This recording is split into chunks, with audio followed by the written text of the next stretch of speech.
These Tongan Marines are building personal alliances here in Hawaii to protect the future of the South Pacific. Lieutenant Filise Siale leads the platoon. It's really important because we don't have this kind of training environment back at home. So this is very complex for us to operate, especially my platoon. The tiny island kingdom sent 10% of its entire military to the rim of the Pacific naval exercises. On the way, they spent 2 weeks in Australia to overcome differences in equipment, language, and culture. With 26 different countries represented here at this naval exercise, you can imagine the kinds of communication problems that can present themselves. But one thing that's interesting is that there actually are very few translators.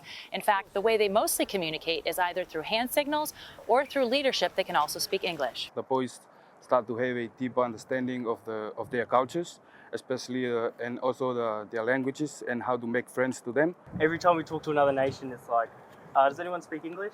Lance Corporal Michael Price says it's a trial run for teamwork under fire. When we do it together, we can understand how each other work. So if we need to work in the future real time, then that prevents hiccups and just makes it smooth, makes it work well. Tonga and other South Pacific nations are now at the heart of the U.S.-China strategic competition in the Indo-Pacific. Since May, the region has hosted Chinese Foreign Minister Wang Yi, Australian Foreign Minister Penny Wong, and U.S. Special Envoy Joseph Yun. And last week, Vice President Kamala Harris spoke remotely at the Pacific Islands Forum. The United States will launch the process to establish 2 new embassies in the region, one in Tonga, one in Kiribati. The game is on in the Pacific. Satu Lemay is the vice president of the East-West Center think tank. The Vice President Harris initiatives are really terrific in terms of U.S. role and U.S. engagement.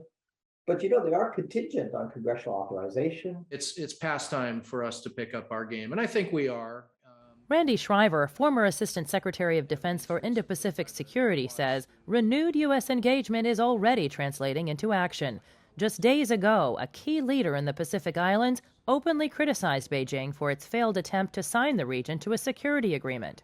So it's really strong evidence that China is overstepping here and trying to shape the region in ways that are really uncomfortable for our Pacific Island friends. We gotta get lined up. They want a photo.